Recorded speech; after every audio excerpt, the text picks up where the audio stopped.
Police വിട്ടയച്ച് 13 ദിവസത്തിന് ശേഷം ഒരാൾ മർദ്ദിച്ചു. ജൂലൈ 25-ന്, അതായത് ആളെ വിട്ടയച്ചത് 17-ാം തീയതിയാണ്, ജൂൺ 17-ാം തീയതി. ഒരു മാസവും കഴിഞ്ഞ് ജൂലൈ 25-ാം തീയതി തിരുവനന്തപുരം മെഡിക്കൽ കോളേജ് ആശുപത്രിയിൽ വെച്ച് ചികിത്സയിരിക്കെ മരിച്ചു. പോസ്റ്റ്മോർട്ടം മെഡിക്കൽ റിപ്പോർട്ട് സിയാദിന്റെ മരണം ഹെപ്പറ്റൈറ്റിസ് രോഗബാധ മൂലമാണെന്ന് പോസ്റ്റ്മോർട്ടം റിപ്പോർട്ടിൽ പറഞ്ഞിട്ടുണ്ട്. സംഭവത്തിൽ ആഭ്യന്തര മന്ത്രാലയം DGPയോട് റിപ്പോർട്ട് തേടിയിട്ടുണ്ട്. പിതാവിന്റെ സഹോദരൻ നൽകിയ മൊഴിയുടെയും ജൂലൈ 2-ലെ സംഭവങ്ങളുടെയും അടിസ്ഥാനത്തിൽ ജില്ലാ ക്രൈംബ്രാഞ്ച് വിശദമായ അന്വേഷണം നടത്തും. റിപ്പോർട്ട് വന്ന ശേഷം തുടർ നടപടികൾ സ്വീകരിക്കും.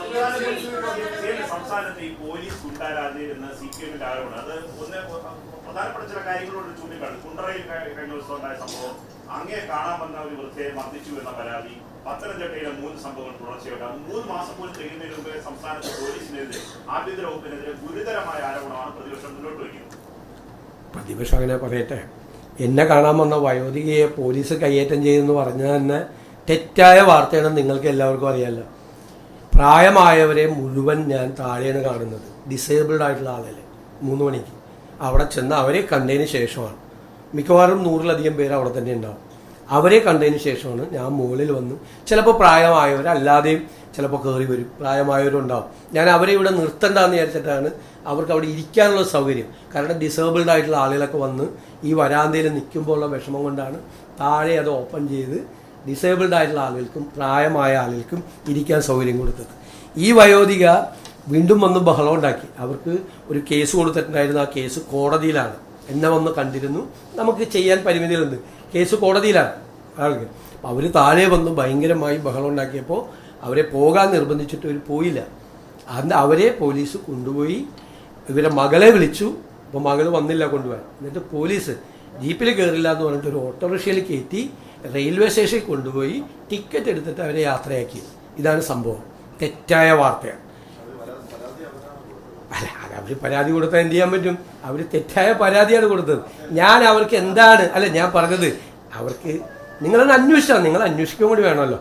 നിങ്ങൾ അന്വേഷിച്ചപ്പോൾ എന്താണെന്ന് കാര്യം നിങ്ങൾക്ക് മനസ്സിലായല്ലോ. ഞാൻ പറയില്ല, ഞാൻ പറയണത് ശരിയല്ല. എന്താണ് കാര്യമെന്ന് നിങ്ങൾക്ക് മനസ്സിലായല്ലോ എന്താ കാര്യമാണെന്ന്. അല്ല, രണ്ടാമത്തെ കാര്യം ഈ ഒരു കുണ്ടറയിലെ കസ്റ്റഡി മരണ ആരോപണം ജൂൺ 16-നാണ് ഒരു ആൺകുട്ടിയെ കാണാതായ പരാതിയിലാണ് കസ്റ്റഡിയിലെടുത്തത്. 17-ന് വിട്ടയച്ചു. സംഭവം നടന്ന് 13 ദിവസത്തിന് ശേഷം ജൂലൈ 2-ന് സിയാദിന് നാട്ടുകാരനായ ഒരു യുവാവിൽ നിന്ന് മർദ്ദനമേൽക്കുകയും ആശുപത്രിയിൽ പ്രവേശിപ്പിക്കുകയും ചെയ്തു. കുണ്ടറയിലെ കേസ് 13 ദിവസത്തിന് ശേഷം പോലീസ് വിട്ടയച്ച് 13 ദിവസത്തിന് ശേഷം ഒരാൾ മർദ്ദിച്ചു. ജൂലൈ 25-ന്, അതായത് ആളെ വിട്ടയച്ചത് 17-ാം തീയതിയാണ്, ജൂൺ 17-ാം തീയതി. ഒരു മാസവും കഴിഞ്ഞ് ജൂലൈ 25-ാം തീയതി തിരുവനന്തപുരം മെഡിക്കൽ കോളേജ് ആശുപത്രിയിൽ വെച്ച് ചികിത്സയിരിക്കെ മരിച്ചു. പോസ്റ്റ്മോർട്ടം മെഡിക്കൽ റിപ്പോർട്ട് സിയാദിന്റെ മരണം ഹെപ്പറ്റൈറ്റിസ് രോഗബാധ മൂലമാണെന്ന് പോസ്റ്റ്മോർട്ടം റിപ്പോർട്ടിൽ പറഞ്ഞിട്ടുണ്ട്. സംഭവത്തിൽ ആഭ്യന്തര മന്ത്രാലയം DGPയോട് റിപ്പോർട്ട് തേടിയിട്ടുണ്ട്. പിതാവിന്റെ സഹോദരൻ നൽകിയ മൊഴിയുടെയും ജൂലൈ 2-ലെ സംഭവങ്ങളുടെയും അടിസ്ഥാനത്തിൽ ജില്ലാ ക്രൈംബ്രാഞ്ച് വിശദമായ അന്വേഷണം നടത്തും.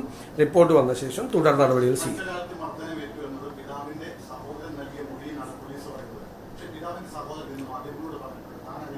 അല്ല, അത് അന്വേഷിക്കട്ടെ. പോലീസ് ക്രൈംബ്രാഞ്ച് അന്വേഷിക്കട്ടെ. ക്രൈംബ്രാഞ്ചിനെ ഏൽപ്പിച്ചിരിക്കുകയാണ് അന്വേഷണം. നിങ്ങൾ പറഞ്ഞാൽ ഇത്രയും ഗ്യാപ്പ് ഉണ്ട്, എന്നിട്ടും അത് അന്വേഷണം നടത്താതെ തള്ളിക്കളയല്ല ചെയ്ത്. അന്വേഷണം നടത്തുകയാണ്. ഒരു സംഭവം ഉണ്ടായാൽ അന്വേഷിക്കണം.